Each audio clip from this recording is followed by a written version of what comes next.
Soy el encargado de profesor adjunto de la Cátedra de Semiología, Facultad de Medicina de la Universidad Nacional de Salta.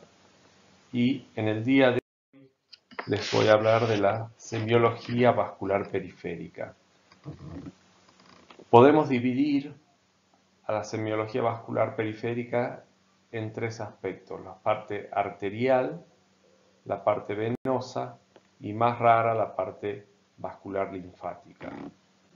Describiremos los síndromes arteriales periféricos tanto agudo y crónico, lo más importante y prevalente. También hablaremos brevemente de lo que son los síndromes funcionales de constricción arteriolar. Es mucho más raro los síndromes funcionales y con mucha menor trascendencia clínica los síndromes funcionales de dilatación arteriolar, que tienen que ver con fenómenos vasomotores de dilatación que no traen mayor trascendencia clínica.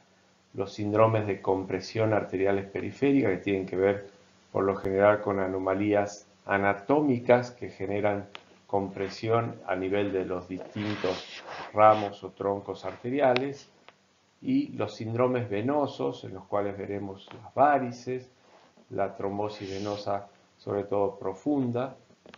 También dentro de la semiología vascular periférica se engloba lo que es el síndrome de vena cava, tanto para la obstrucción de la vena cava superior como inferior, que conforman el síndrome de la vena cava superior e inferior respectivamente. Cuadros raros de ver en la práctica diaria actual, pero que conllevan un cuadro semiológico muy florido cuando es de la vena cava superior con el compromiso de todo el hemitórax superior, y cuando es de la vena cava inferior, el hemicuerpo inferior. Los síndromes vasculares linfáticos, por último, también son raros de ver en la actualidad y se engloban dentro de la semiología vascular periférica. Bien, para hablar de la semiología en el síndrome de obstrucción arterial aguda, como en todos los cuadros clínicos, empezaremos con la anamnesis. En este caso, investigaremos cómo empieza o cómo describe el paciente el cuadro de obstrucción arterial aguda, que en la inmensa mayoría de las veces representa una emergencia médica. Puede generarse la obstrucción con la falta de circulación distal a la obstrucción en cualquiera de los territorios, tanto miembro superior o miembros inferiores.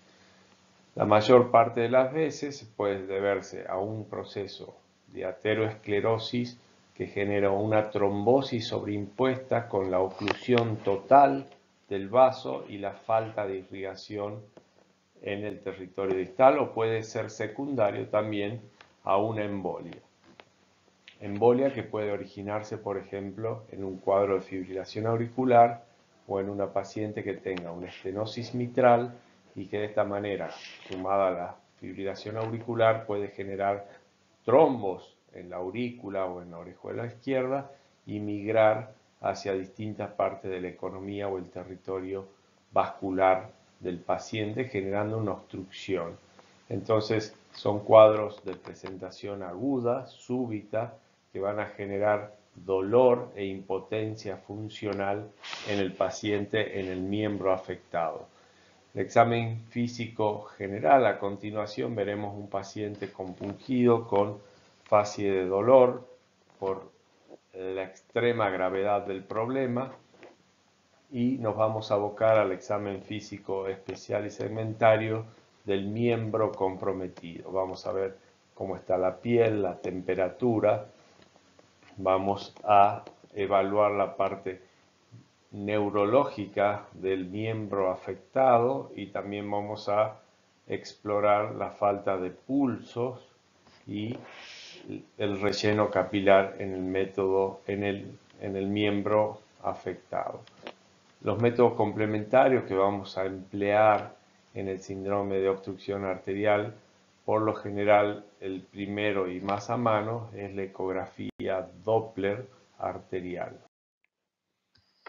En este caso vemos un paciente con una obstrucción arterial ya vemos la coloración, que es otra de las cosas que vamos a explorar inmediatamente en el examen general, viendo el cambio de coloración en las falanges distales en este miembro inferior derecho afectado del paciente, ¿no?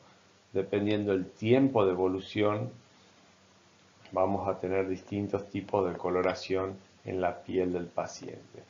Muchas veces el decúbito electivo del paciente trata de colgar el miembro afectado y de esta manera tratar de mejorar la circulación en el miembro afectado.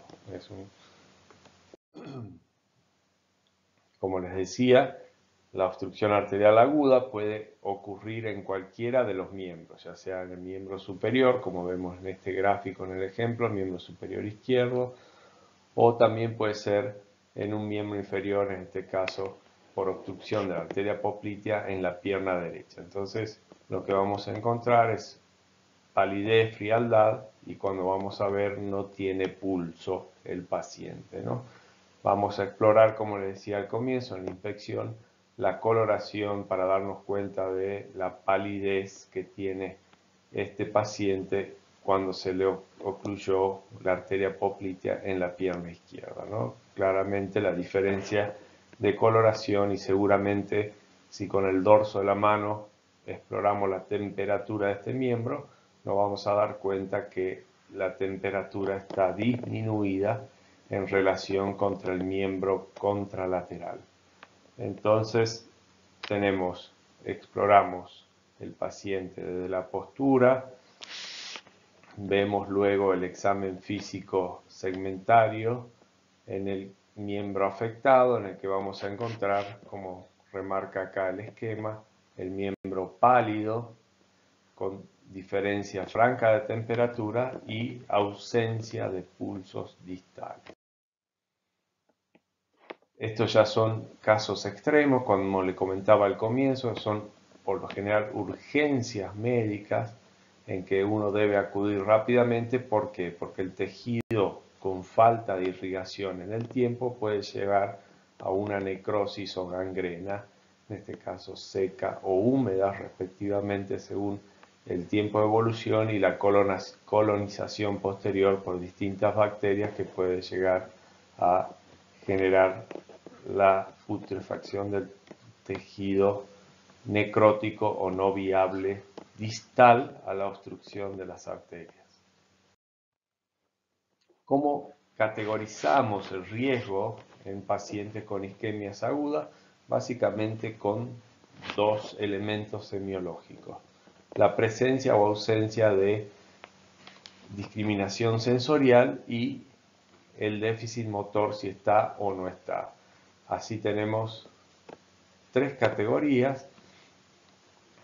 En la categoría 1, en la más leve, los miembros por lo general sabemos que van a estar viables y sin una amenaza de pérdida inminente, cuando no tienen pérdida sensorial y obviamente no tienen déficit motor. La segunda categoría la podemos dividir en dos A y B, dependiendo si la pérdida sensorial es mínima o de uno o dos dedos, o es más extensa en toda la mano o el pie, y el déficit motor ya se empieza a insinuar.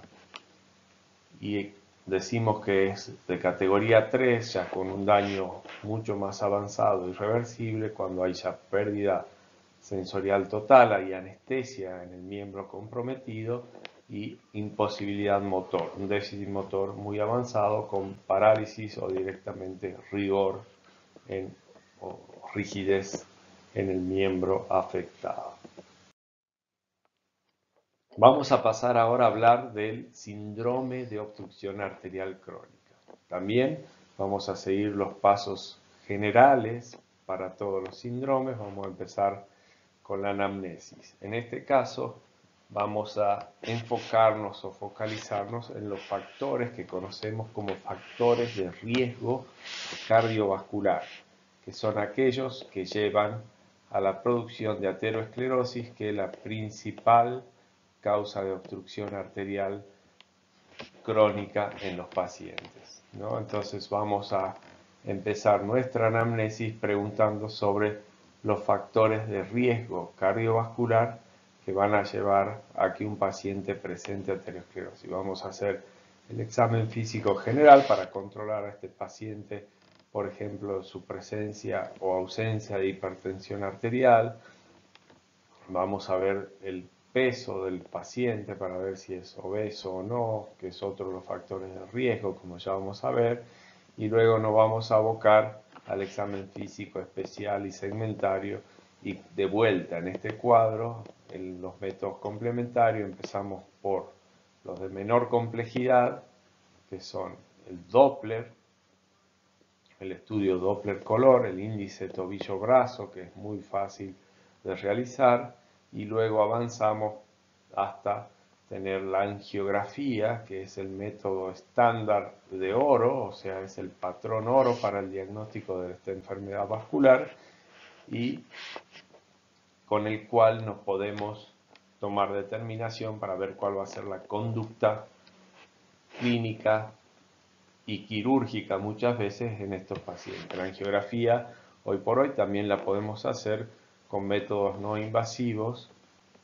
como pueden ser como la angiografía contrastada o la resonancia, la angioresonancia. ¿Qué le preguntamos a este paciente o qué es lo que va a presentar este paciente en la anamnesis? Por lo general, dolor que se va a manifestar luego de determinada actividad con el miembro comprometido. Si es en el miembro inferior, después de una determinada cantidad de metros caminados, el paciente típicamente va a presentar dolor y quemazón o sensación urente a nivel de la pantorrilla. Esto se denomina claudicación intermitente.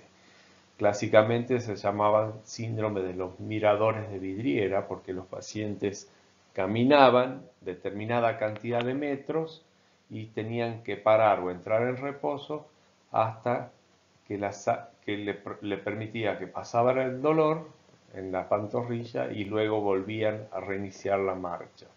Entonces eso se llama claudicación intermitente. Es fundamental que veamos en qué momento de la marcha aparece, a cuántos metros, si progresó o no, y si es en una pierna o en la otra, en el caso de que sea de los miembros inferiores, por supuesto. Como les dije, íbamos a preguntar sobre los factores de riesgo, ¿no? Lo podemos dividir básicamente en modificables y no modificables. Los no modificables ya lo tenemos en los datos filiatorios de la historia clínica, es el sexo, obviamente una enfermedad más frecuente en el sexo masculino que en el femenino, la edad, y saber la parte genética, si el paciente tuvo familiares directos que tuvieran episodios cardiovasculares en edad temprana, menos de 50 años.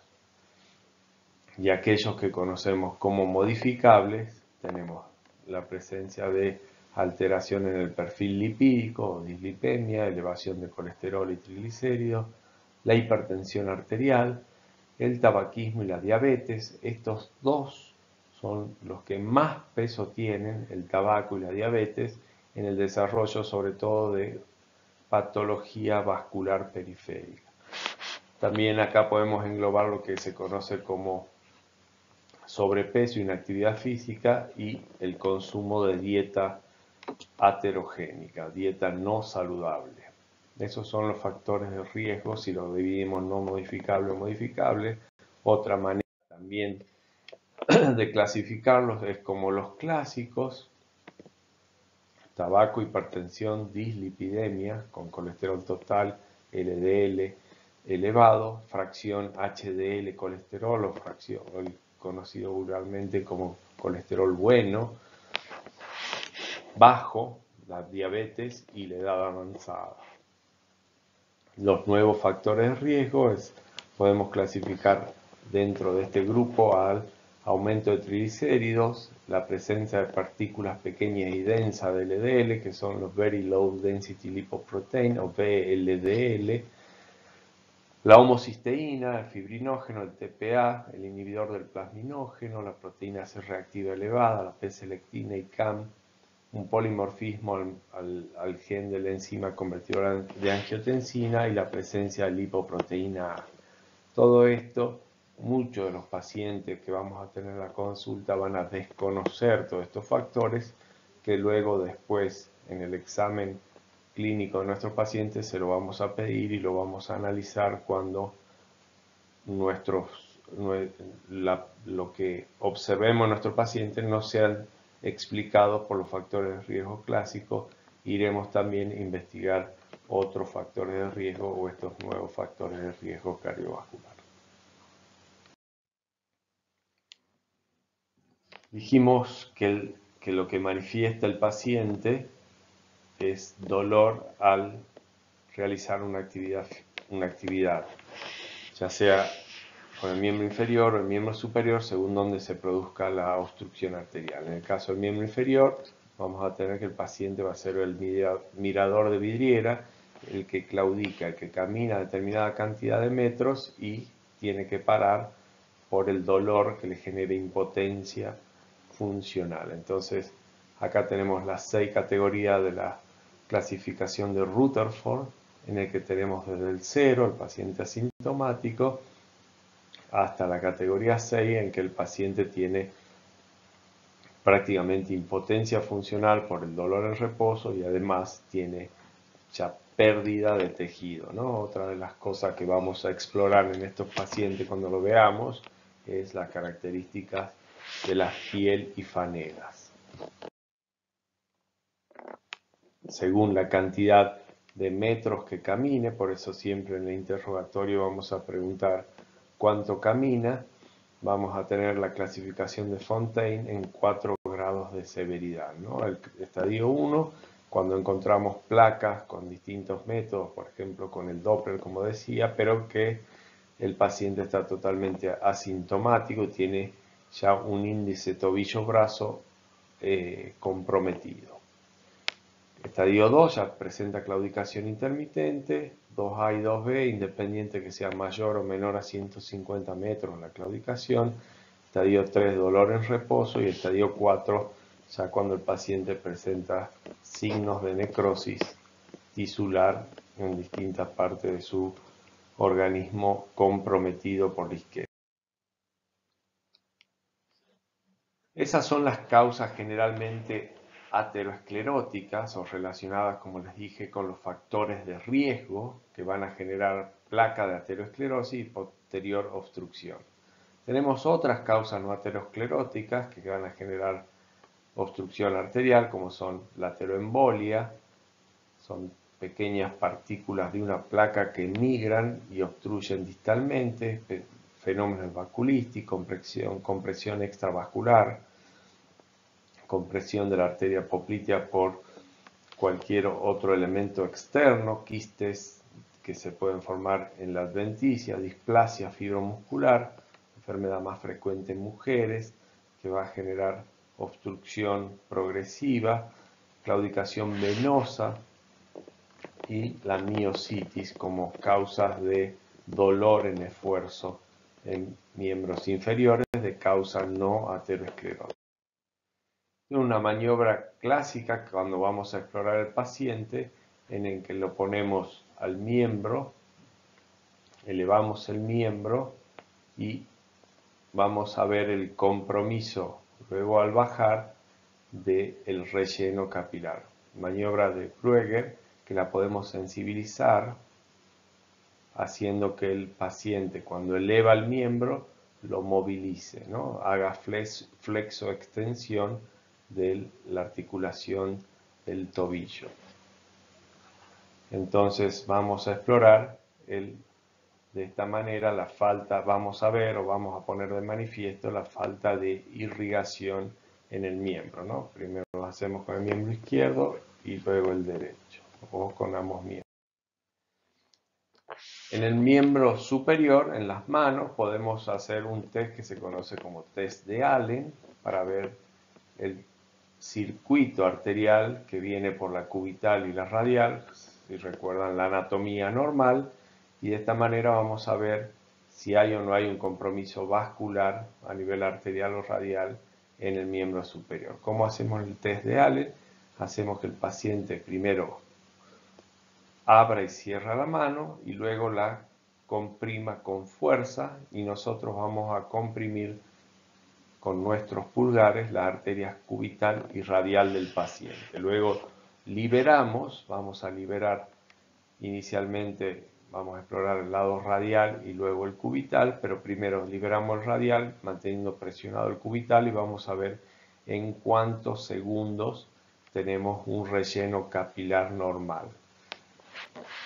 Por lo general vamos a contar que en menos de 15 segundos normalmente deberíamos tener un color homogéneo en toda la palma de la mano cuando liberamos la radial y luego lo mismo hacemos con la cubital, ¿no? Y contamos en cuánto tiempo la mano se rellena. Como le decía, una de las maneras no invasivas de explorar y con más fácil al acceso de por lo general de todos los médicos encargados o en las guardias donde van a concurrir estos pacientes, es la presencia o la utilidad del eco-doppler color para ver, que nos permite determinar no solo el flujo, sino ver el vaso y ver en qué lugar del vaso, en qué lugar del trayecto arterial está presente la obstrucción. Estos son solo para mencionar, como les había dicho, los síndromes funcionales que van a generar cierto grado de constricción arteriolar, que tienen que ver con fenómenos vasoespásticos, en general relacionados con fenómenos de baja temperatura, ¿no? Y vamos a tener acrocianosis, que es la coloración azulada de las extremidades, lívidos reticulares, un grado más avanzado también de este compromiso constrictivo de las arterias por frío, en el cual vamos a tener un reticulado del tejido subcutáneo que se va a hacer visible por su color violáceo con un fondo marmóreo, el eritema pernio sabañones y el fenómeno de Raynaud, que tiene la característica de generar inicialmente una coloración pálida, luego va a haber cianosis y generalmente al liberar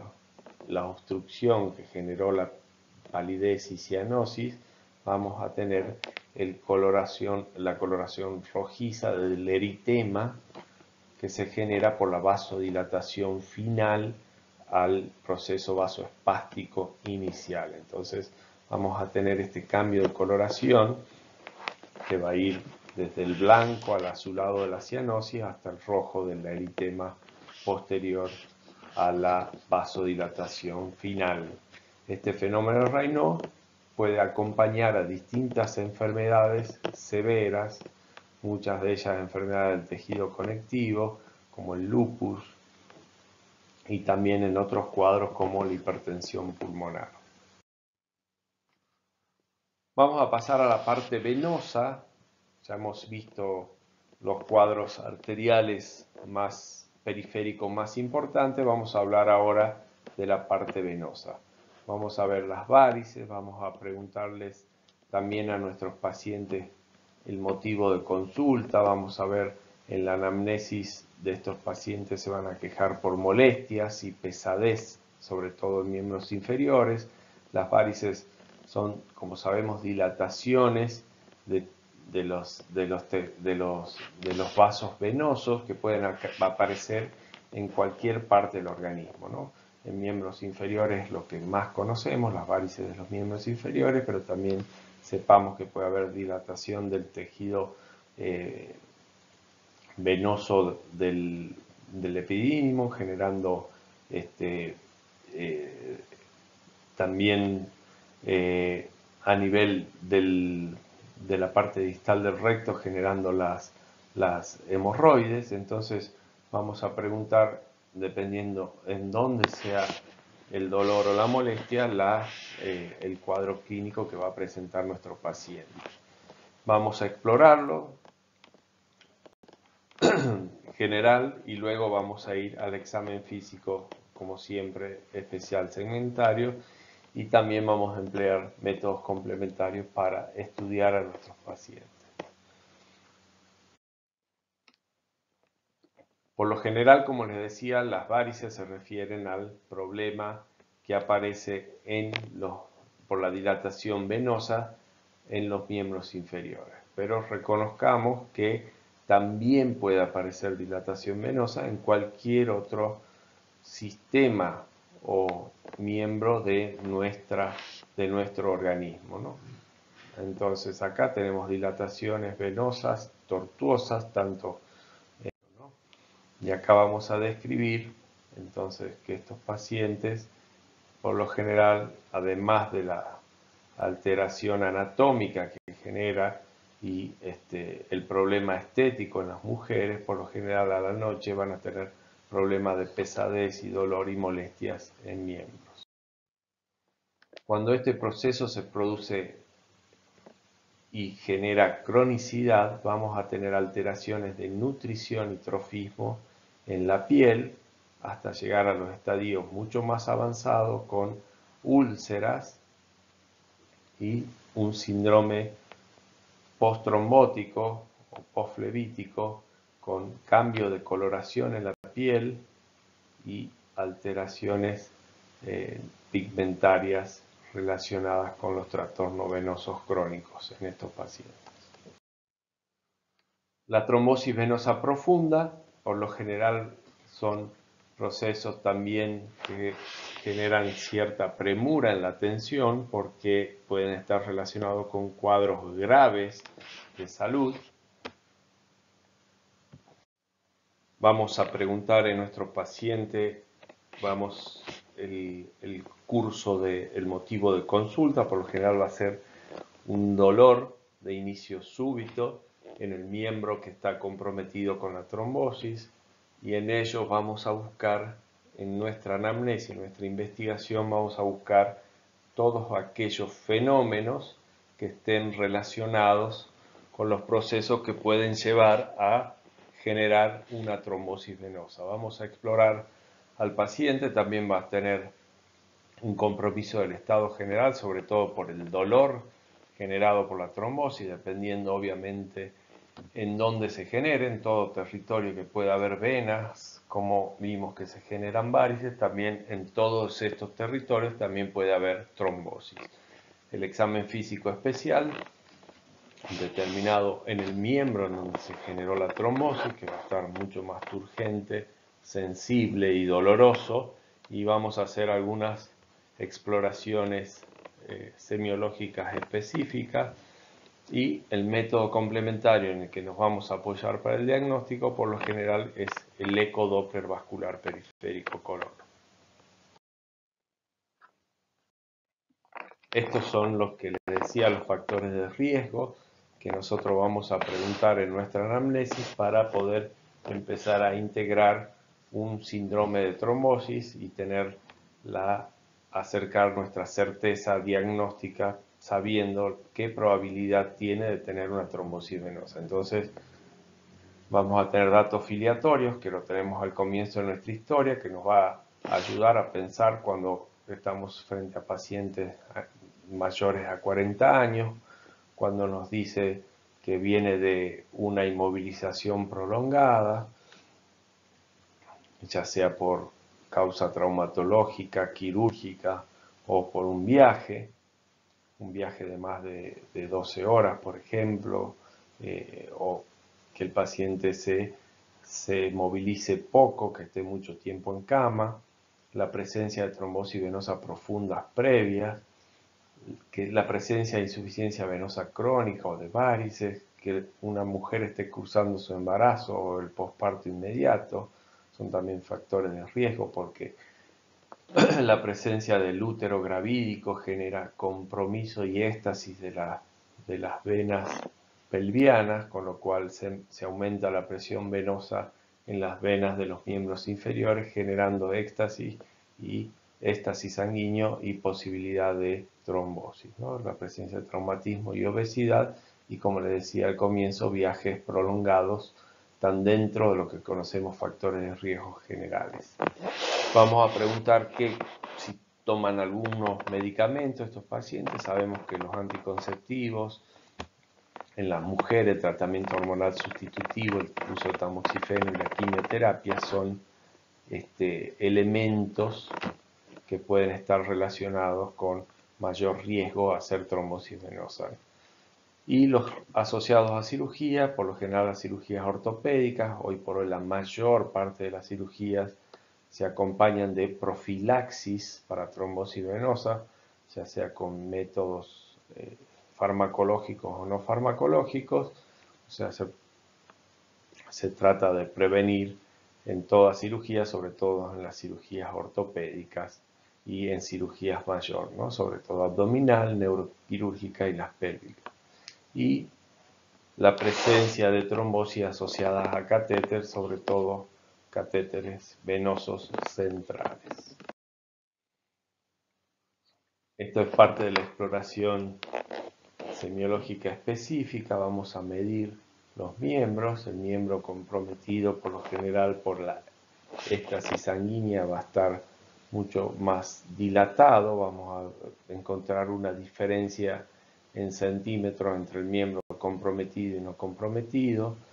Vamos a tener mayor sensibilidad y vamos a hacer esta maniobra que se conoce como Homans, en la cual vamos a tener el paciente con extensión de la articulación de la rodilla y vamos a hacer una dorsiflexión forzada del pie y el antepié, y esto por la tensión de las venas posteriores, cuando es positiva va a generar dolor en la zona de la trombosis, dolor en la pantorrilla, ¿no? Maniobra de Homan positivo que también la podemos hacer directamente al palpar el músculo gemelo.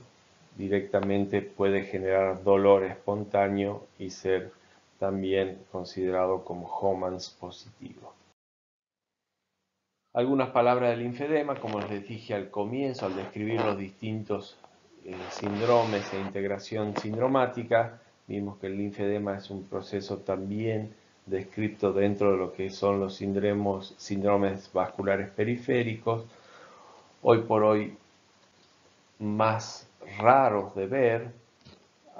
Antiguamente había mayor cantidad por compromiso infeccioso, la filariasis estaba claramente asociada a la presencia del linfedema, sobre todo en miembros inferiores, por el compromiso del sistema vascular linfático que generaba éxtasis y obstrucción para la zona distal con edema. En este caso estamos viendo un miembro superior, pero en el caso de la filariasis decía del miembro inferior predominantemente.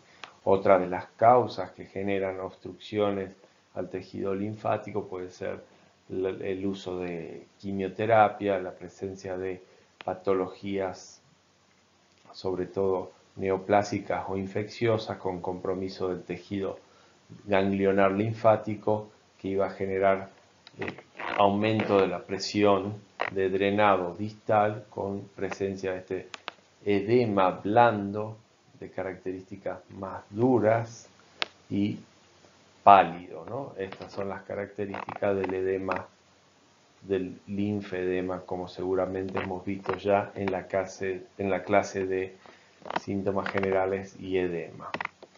Bueno, hemos ido repasando por lo general los síndromes vasculares periféricos más frecuentes de encontrar, y me gustaría ahora terminar con dos casos clínicos para que discutamos y podamos integrar sindromáticamente un poco lo que vimos, ¿no? Esta es una mujer de 65 años de edad, antecedentes familiares de varices en los miembros inferiores. Las varices tienen una asociación familiar bastante frecuente y siempre debemos consultar por ella. Esta paciente viene a nuestra consulta por pesadez y tensión en ambos tobillos y pies, que se presenta vespertina y se asocia con edema de ambos tobillos que desaparecen al dormir. Refiere empeoramiento con el calor y la humedad.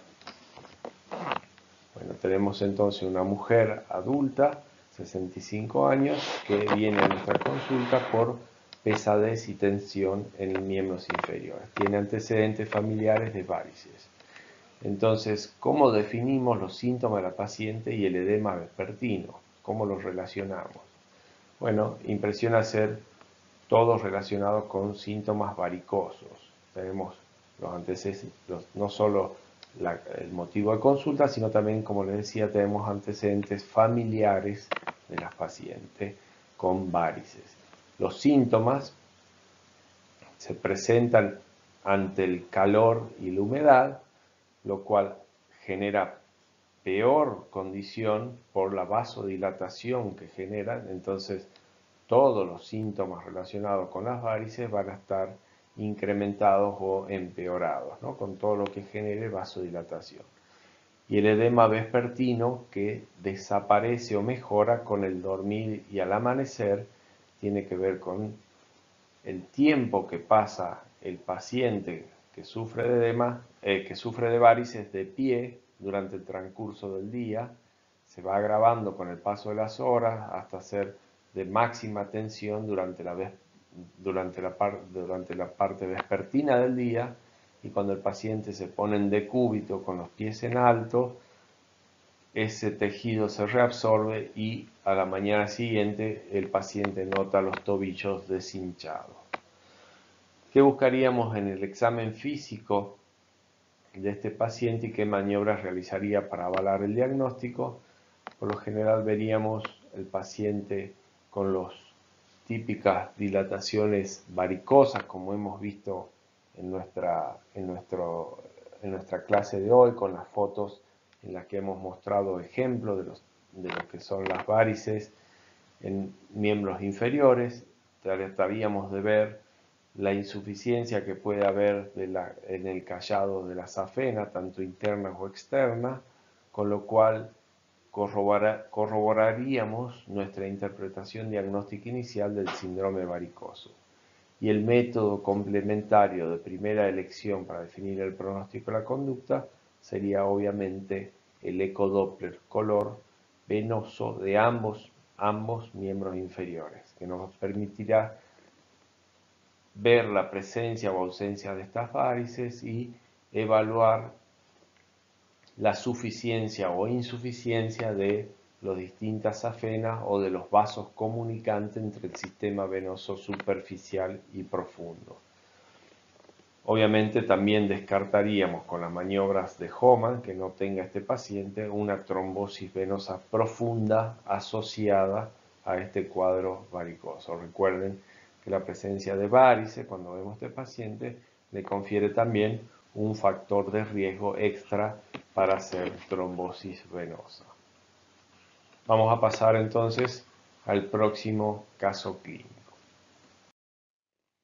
Esto es un varón de 70 años de edad con antecedentes de tabaquismo grave e hipertensión, que consulta porque desde hace un año presenta dolor en la pantorrilla derecha al caminar.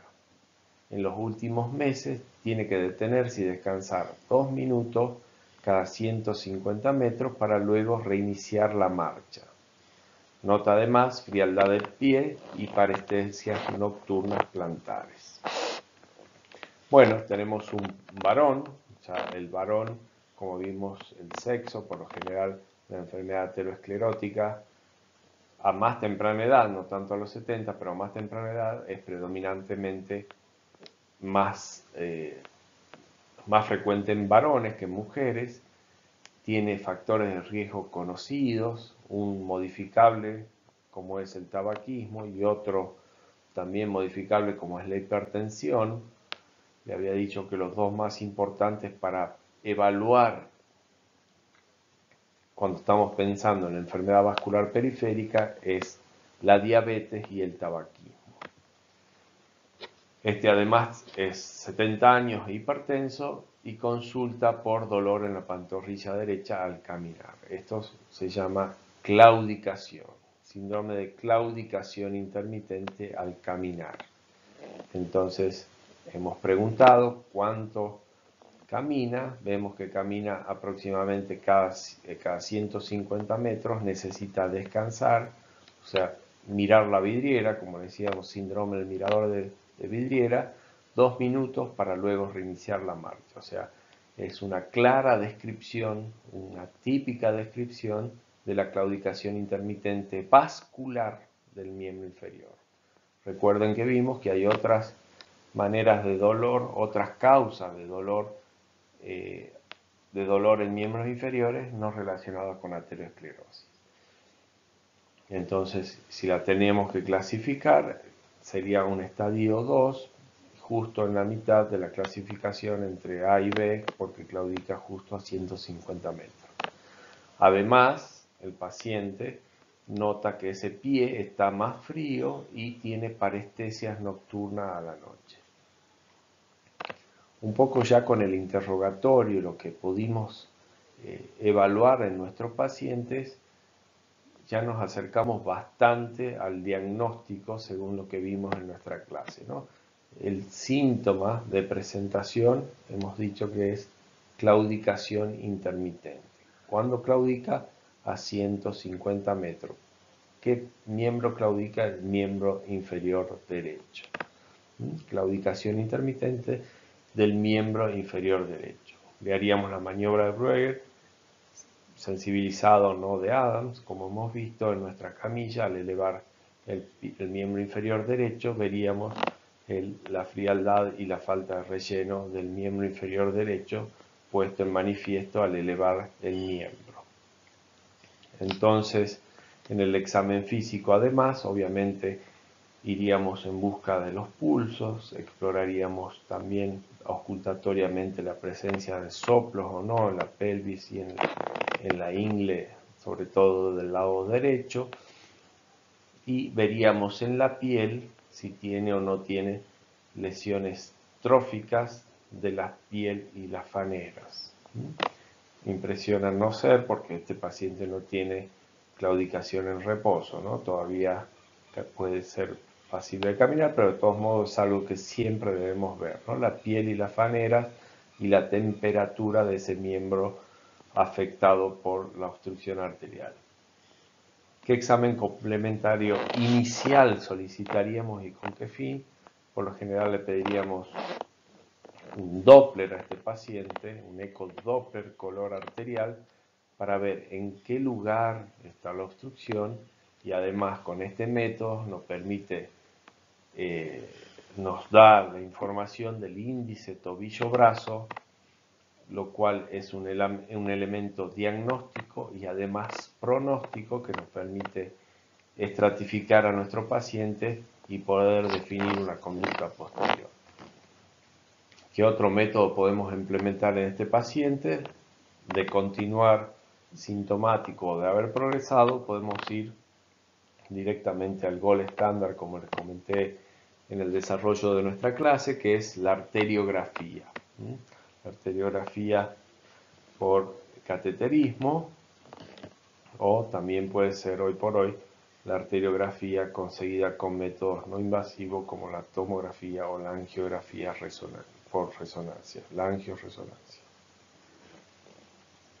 Bueno, hemos llegado al final de nuestra clase en la que hemos visto los síndromes vasculares periféricos más frecuentes, los arteriales, los venosos y algo de lo que es los síndromes vasculares linfáticos. Y cómo conseguimos, según la anamnesis, el examen físico general y segmentario y la implementación de métodos complementarios, tener una integración sindromática. Espero que haya sido de utilidad y va a venir muy bien complementar esta clase con todas las maniobras semiológicas que seguramente tendrán con cada uno de los jefes de trabajo prácticos la posibilidad de practicar a través de esta plataforma y poder discutirla con ellos. Muchas gracias a todos.